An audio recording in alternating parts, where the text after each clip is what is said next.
Class. आज हम शुरू करेंगे बहुत important topic which is Kohlrausch law.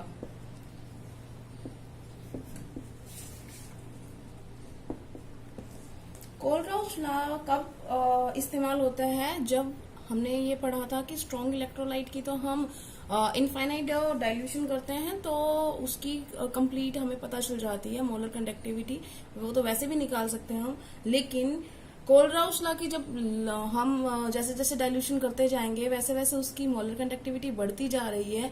तो हमने जब उसका ग्राफ प्लॉट किया तो वो पैरेलल लाइंस के साथ आ रहा था, तो वो हम इनफाइनाइट डाइल्यूशन पे उसकी वैल्यू नहीं कैलकुलेट कर पाए थे। तो कोलराउस लॉ ने जो स्टेटमेंट दी उससे हम molar conductivity for weak electrolyte can be calculated. ठीक है ना? तो क्या है, सबसे पहले हम डेफिनेशन पे आते हैं कि द लिमिटिंग का मतलब होता है बेटा इनफाइनाइट डाइल्यूशन पे। ठीक है ना? लिमिटिंग का मतलब क्या है? इनफाइनाइट डाइल्यूशन पे जो है क्या लिमिटिंग? Molar conductivity. इसका मतलब molar conductivity at infinite dilution. इस लिमिटिंग का मतलब ये है ऑफ एन इलेक्ट्रोलाइट, चाहे वो स्ट्रॉन्ग हो चाहे वो वीक हो, ठीक है ना, is the sum of the limiting ionic conductivities of the cation and anion each multiplied with the number of ions present in one formula unit of electrolyte. ये आपको लग रही होगी स्टेटमेंट बहुत बड़ी, बट जब आप इसको समझोगे तो आपको बिल्कुल सिंपल लगेगी। देखो वो क्या कह रहा है, द लिमिटिंग मोलर कंडक्टिविटी। इस लिमिटिंग का मतलब मैंने पहले भी बताया था, हम किसकी बात कर रहे हैं? Infinite dilution. ठीक है?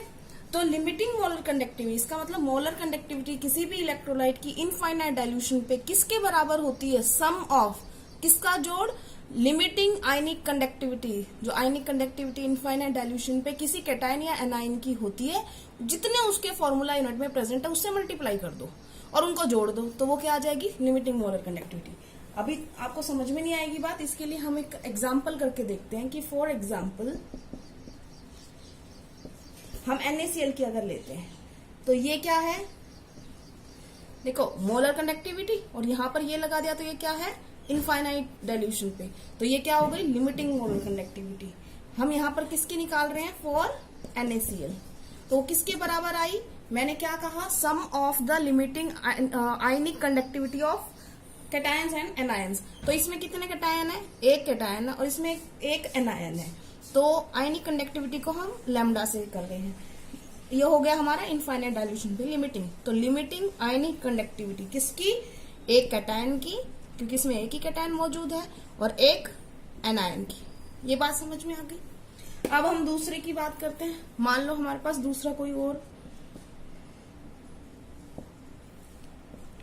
हम इसकी करते हैं। तो अब मोलर कंडक्टिविटी हम निकाल रहे हैं किसके लिए? CaCl2 के लिए। तो इसमें कितने कैटायन है? एक कैटायन है, और कितने एनायन है? 2 हैं। तो अब ये क्या ध्यान रखना है आपने कि अब जब हम करेंगे तो आयनिक कंडक्टिविटी ऑफ कैल्शियम आयन हो गया, लेकिन हमारे पास क्लोराइड आयन कितने हैं? 2। तो उसने क्या कहा था? मल्टीप्लाई कर देना। तो इस चीज से क्या हो जाएगी? ये मल्टीप्लाई हो जाएगी, बाकी सेम आएगा। बात समझ में आ गई? अब तुम्हें थोड़ी सी स्टेटमेंट समझ में आ गई होगी क्या? कि limiting molar conductivity of any electrolyte, किसी भी इलेक्ट्रोलाइट की लिमिटिंग मोलर कंडक्टिविटी किसके बराबर है? सम ऑफ किसका? सम ऑफ आयनिक कंडक्टिविटी, वो भी लिमिटिंग। तो limiting ionic conductivity of cation and anion, और मल्टीप्लाई किससे करना है? ईच को, जितने उसके अंदर उसके आयंस मौजूद हों जो उसके फॉर्मूला यूनिट में दिखाई दे रहे हैं। अब समझ में आ गया? सिंपल है कोलराउस लॉ। तो अब ये हो गया हमारा क्या? ये हमने कोलराउस लॉ पढ़ लिया। इसके लिए हम किसी और आयन के लिए भी लिख के देख लेते हैं। फॉर एग्जाम्पल हमारे पास है, हम थोड़ा सा टिपिकल ले लेते हैं एल्यूमिनियम सल्फेट, क्योंकि इसमें काफी आयंस हैं। तो अगर हम इसकी लिखेंगे तो क्या आ जाएगी limiting molar conductivity aluminium sulphate के लिए। आप पहले तो क्या लिखोगे, कितने आयंस हैं इसके, 2, तो 2 आयनिक कंडक्टिविटी लिमिटिंग। फिर उसके बाद कितने, Al3 प्लस कैटायन था, प्लस हम जोड़ देंगे कितने हैं सल्फेट इसके अंदर, 3 आयनिक कंडक्टिविटी लिमिटिंग किसकी, सल्फेट आयन की। समझ में आ गया, सिंपल है ना। इनके लिए अगर आपने ये लिखना समझ लिया तो आपके आधे से ज्यादा न्यूमेरिकल्स अपने आप ही सोल्व हो जाएंगे। उसके बाद कई बार इक्विवेलेंट कंडक्टिविटी के लिए कोलराउस लॉ भी लिखा गया है। ये तो मोलर कंडक्टिविटी के लिए ना, लिमिटिंग मोलर कंडक्टिविटी के लिए। अब बात कर रहे हैं अगर इक्विवेलेंट कंडक्टिविटी के लिए हो तो क्या स्टेटमेंट होगी। मेन आपका यही है, जब आपसे क्वेश्चन पूछा जाए तो आप इसी में लिखें। अगर कोई आपसे इक्विवेलेंट में पूछता है ना कोई क्वेश्चन या कोई डेफिनेशन, तो भी आपने ये वाली लिखनी है जो मैं अभी बताऊंगी, ठीक है। In terms of Kohlrausch law पढ़ रहे हैं हम, in terms of equivalent conductivity. तो क्या लिखेंगे इक्विवेलेंट कंडक्टिविटी के लिए, पहले तो स्टेटमेंट लिख लेते हैं हम, द इक्विवेलेंट, ये बिल्कुल सिंपल है, उससे भी सिंपल है, the equivalent conductivity of an electrolyte at infinite dilution, या आप लिमिटिंग लिख सकते थे, is the sum of two values, one depending on cation and another on anion.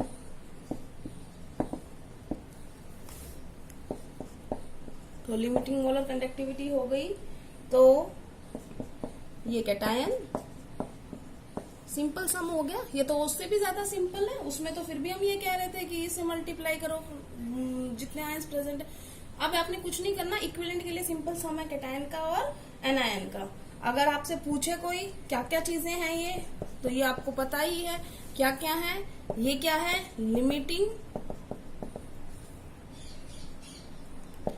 Equivalent conductivity of electrolyte,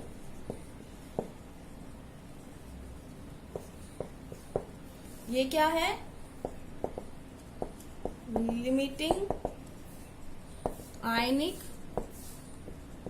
conductivity of cation, और ये क्या है, limiting ionic conductivity of anion. ठीक है ना। ये वाला जब कोई पूछे तो ही बतानी है। अगर सिंपल आपसे कोई कोलराउस लॉ पूछता है तो आपने मोलर कंडक्टिविटी के हिसाब से ही लिखना है। ठीक है। अब आते हैं हम इसके न्यूमेरिकल्स पे। अब जो न्यूमेरिकल होते हैं बेटा वो एप्लीकेशन ऑफ कोलराउस लॉ है, तो हम सबसे पहले लिख लेते हैं कोई एप्लीकेशन ताकि हम उसके रिलेटेड न्यूमेरिकल कर सकें। एप्लीकेशन ऑफ कोलराउस लॉ, सबसे पहला जो है इसकी जो मेन इंपॉर्टेंट है, ज्यादातर न्यूमेरिकल इसी वाले में से आते हैं, calculation of molar conductivity at infinite dilution for weak electrolyte. यही तो मेन पर्पस था जब हम बोल रहे थे कि हमारा वीक इलेक्ट्रोलाइट का निकालना मुश्किल हो रहा है इनफाइनाइट डाइल्यूशन पे, तो हम इससे निकाल सकते हैं। कैसे निकाल सकते हैं, उसके लिए आपको जैसे हम एक न्यूमेरिकल करके देखते हैं तो आपको पता चल जाए कि कैसे होता है। तो हम एक न्यूमेरिकल लिख रहे हैं, यहाँ पर स्टेटमेंट मैंने लिख दी है, मैं एक बार आपको समझा देती हूँ क्या क्या प्रोवाइड किया गया है। If limiting molar conductivity for NaCl, HCl और सोडियम एसिटेट आर 126 to 400, जो भी दे रखे ये स्टेटमेंट, ये रिस्पेक्टिवली बोला। वो रिस्पेक्टिवली का मतलब क्या हुआ कि जो पहले है वो उसका है, जो बाद में है वो उस वाले का। तो NaCl का है इतना मोलर कंडक्टिविटी लिमिटिंग, HCl की इतनी और सोडियम एसिटेट की इतनी, इतना ठीक है। उसके बाद आपसे पूछा है किसकी, एसिटिक एसिड की। एसिटिक एसिड आपको पता है वीक एसिड होता है, तो उसकी इन तीनों से हम कैसे निकालेंगे वो हम आज पढ़ेंगे। सबसे पहले आपको लिखना है क्या कि अकॉर्डिंग टू कोलराउस लॉ के हिसाब से हमारे पास जो हमने निकालना है वो लिखो। क्या चाहिए हमें क्या चाहिए, हमें चाहिए molar conductivity limiting for acetic acid. अब एसिटिक एसिड किससे बना है, एसिटेट और H+, तो हम इसके लिख देते हैं, इसका मतलब हमें किसकी वैल्यू चाहिए, CH3CO- प्लस में H+। इतनी बात समझ में आ गई। बस आपको ये चीज याद रखनी है कि हमें क्या फाइंड आउट करना है, ये हमें फाइंड आउट करना है, ठीक है। तो अब इसके लिए जो आपको दे रखे हैं उन सब के हम लिख लेते हैं डेटा। हमें दे क्या रखा है, देखो हमें दे रखा है molar conductivity for NaCl। NaCl के लिए क्या हो जाएगा, अब आप लिखोगे तो इसके लिए Na+ और Cl-, ठीक है। बस आपने इसको तोड़ के लिखना है जो कोलराउस लॉ के हिसाब से है, बस वही। 4HCl, HCl के लिए क्या लिखोगे आप, सिंपल इसके अंदर मैथमेटिक्स लगेगा आपका प्लस माइनस, और कुछ नहीं है, ये हो गया। उसके बाद आपका तीसरा कौन सा दे रखा है, 4 सोडियम एसिटेट।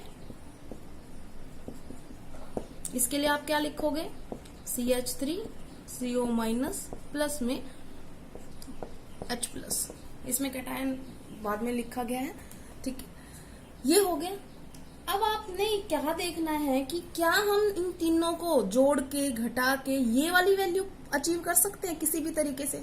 इसके लिए आपने क्या करना, पहले आप ये देखो, ये आपको पॉजिटिव में चाहिए, तो इसका मतलब ये वाली इक्वेशन तो क्या होगी, ये तो प्लस में ही जाएगी क्योंकि ये चीज इसमें है, ठीक है। उसके बाद दूसरी चीज क्या आ गई, और बेटा सॉरी यहाँ पे Na+ लिखना गलती से लिख दिया, ये Na था ना, Na+ आएगा। तो हमारे पास ये तो क्या चीज आ गई, CH3CO-, ठीक है ना, एसिटेट आयन, ये तो है ही। और दूसरी प्लस चीज क्या चाहिए हमें, H+। तो अब H+ मतलब ये, तो अगर मैं इन दोनों इक्वेशन को जोड़ दूं और इनको घटा दूं, तब करके देखो होगा क्या। अगर मैं इन दोनों को जोड़ती हूँ तो ये तो प्लस है, ये प्लस है, ये प्लस है, ये प्लस है, ठीक है। और इसको घटा रही तो माइनस और प्लस क्या हो जाएंगे, कैंसिल आउट। प्लस का Cl माइनस का Cl क्या हो जाएगा, कैंसिल आउट। इसमें भी माइनस है बेटा, कभी सोचो इसमें नहीं था। तो इसका मतलब क्या हो गया, सब कुछ कैंसिल आउट हो गया, बचेगा सिर्फ ये दो टर्म्स। अब इसको करके देखते हैं कैसे। अगर इनको इक्वेशंस को मैं नंबर डाल दूं, मान लो ये हमारी इक्वेशन 1 है, ये हमारी इक्वेशन 2 है और ये हमारी इक्वेशन 3 है, तो हम क्या कर रहे हैं, हम ऐड कर रहे हैं 2 और 3 को और माइनस कर रहे हैं फर्स्ट को। तो इस बाय एडिंग 2 + 3 और माइनस क्या कर रहे हैं हम 1 को। तो क्या कर रहे हैं, अब क्या हमें मिला वो हम लिखते हैं। तो हम ऐड कर रहे हैं, अब हमने ऐड क्या किया था, +2 वाली इक्वेशन। तो 2 वाली इक्वेशन में क्या था, H+ और Cl-, ठीक है। उसके बाद थर्ड इक्वेशन में क्या था, CH3CO- प्लस में सोडियम एसिटेट था ना, Na+। और माइनस क्या करना है, हमने माइनस करना था हमें NaCl। तो NaCl को हमने ये Na+ और Cl- हो गया। अब आप देखो कोई टर्म कैंसिल आउट हो रही है, ये वाली कैंसिल आउट हो गई इससे, ये वाली कैंसिल आउट हो गई इससे, बचा क्या है, ये देखो ध्यान से।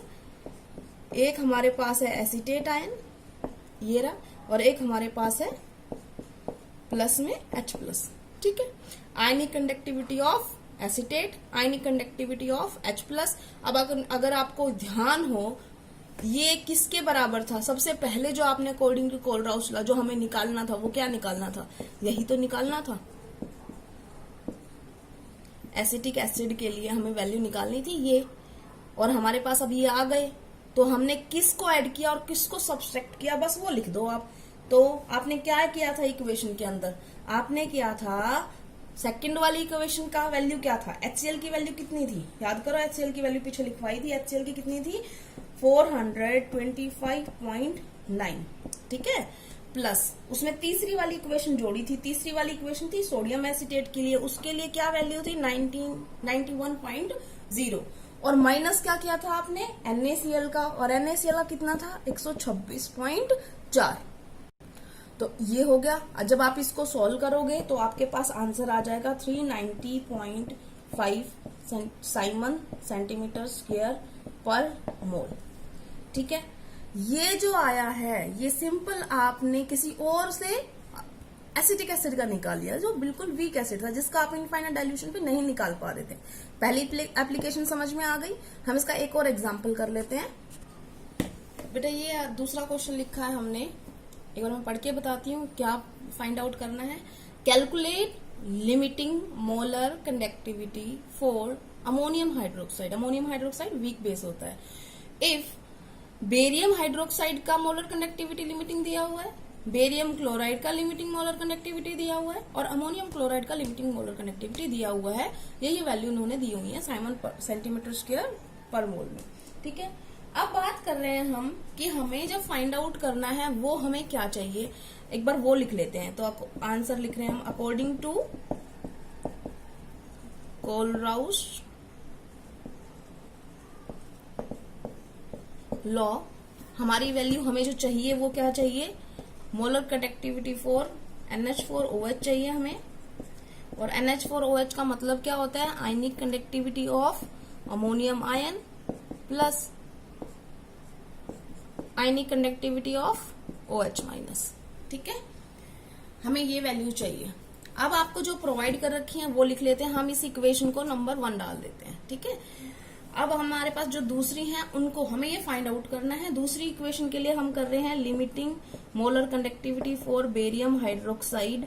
तो उसके लिए हम वैल्यू क्या लिखेंगे, limiting molar conductivity sorry ionic conductivity of barium ion plus, क्योंकि इसमें देखो 2 आयन्स हैं, 2 आयन्स हैं तो यहाँ पे आगे 2 आ जाएगा। ठीक है, आयनिक कंडक्टिविटी और ये आ जाएगा OH माइनस।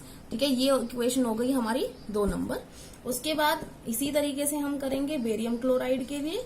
बेरियम क्लोराइड के लिए सिंपल बेरियम की कंडक्टिविटी आयनिक प्लस में, देखो इसमें भी 2 हैं तो हम क्या लिखेंगे इसके लिए, आयनिक कंडक्टिविटी फॉर क्लोराइड। ये हो गई हमारी तीसरी इक्वेशन। उसके बाद आते हैं हम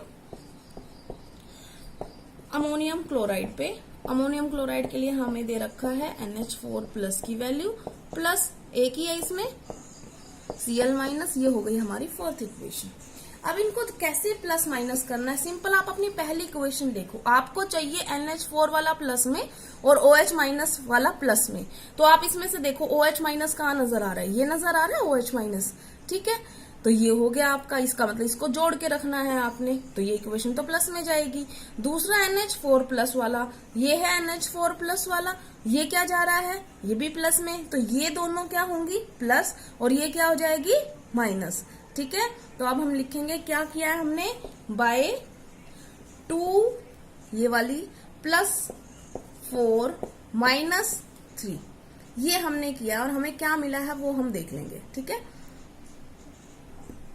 जो हमने वो इक्वेशन लिखी थी उन हिसाब से हमने लिख लिया, क्योंकि हमने सेकंड इक्वेशन उसके बाद जोड़ दिया था अमोनियम क्लोराइड वाले को और उसके बाद माइनस किया था हमने बेरियम क्लोराइड और बेरियम क्लोराइड की मोलर कंडक्टिविटी वाली इक्वेशन को। तो अगर आप ध्यान से देखोगे तो यहाँ पर ये देखो 2 आयन है। ठीक है, और यहाँ पर ये 2 क्लोरीन है जबकि यहाँ पर है 1। तो इसका मतलब हमें इस इक्वेशन को हम क्या कर सकते हैं, हम इसको डिवाइड कर देंगे कितने से, हाफ से। तो हाफ इक्वेशन हमने इसे डिवाइड करना है और हाफ ही इसे डिवाइड करना है। तो इसका मतलब हमारी जो वो इक्वेशन लिखी थी उनके आगे आपने क्या लिखना है, 1/2। तो 1/2 हुई इस वाली इक्वेशन को, तो मैं इसको 2 से डिवाइड कर देती हूँ और 1/2 ही इस इक्वेशन को, क्योंकि नहीं तो हमारे कैंसिल आउट नहीं होंगे टर्म्स। तो आपने ध्यान रखना आप किसको 1/2 कर रहे हो, क्योंकि आपकी जो न्यूमेरिकल वैल्यूज है वो भी 1/2 जाएंगी। ठीक है, अब देखो ये आएगा molar sorry ionic conductivity of barium half, ये भी हाफ आएगा, तो प्लस से माइनस वाला कैंसिल आउट हो गया। उसके बाद ये देखो प्लस Cl माइनस और 2 से डिवाइड करने के बाद ये बचा सिंगल, तो ये कट आउट हो जाएगा। हमारे पास ये कितने थे, 2OH माइनस बटे में 2 हो चुका, तो कितने बचे हुए हैं, इतने।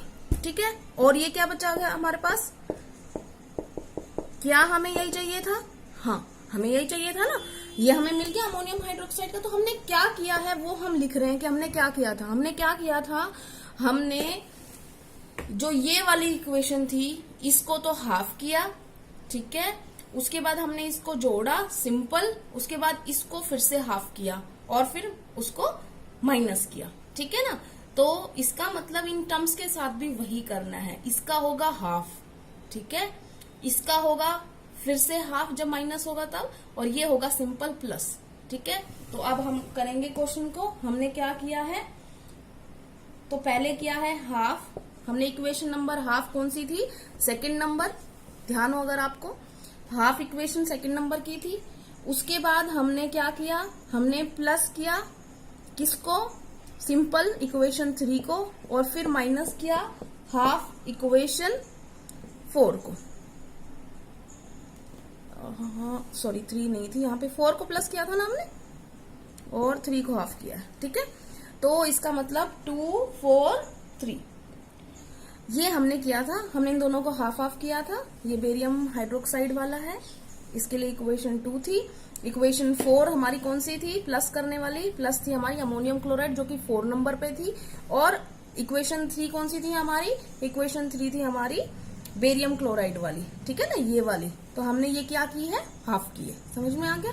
अब हमें जो वैल्यूज थी जो इनकी वो पुट कर दो। तो हाफ किसकी की हमने, 457.6 बेरियम हाइड्रोक्साइड वाले की। फिर हमने इक्वेशन जो 4 थी वो प्लस की, जिसकी वैल्यू कितनी थी 129.8। उसके बाद हम हाफ किया इक्वेशन नंबर 3 जो थी बेरियम क्लोराइड के लिए, और बेरियम क्लोराइड के लिए वैल्यू क्या थी 240.6। तो आप इसको करोगे तो ये आपका अप्रोक्सीमेटली आ जाएगा 238.3 साइमन सेंटीमीटर स्क्वायर पर मोल, ठीक है ना। क्वेश्चन हो गया।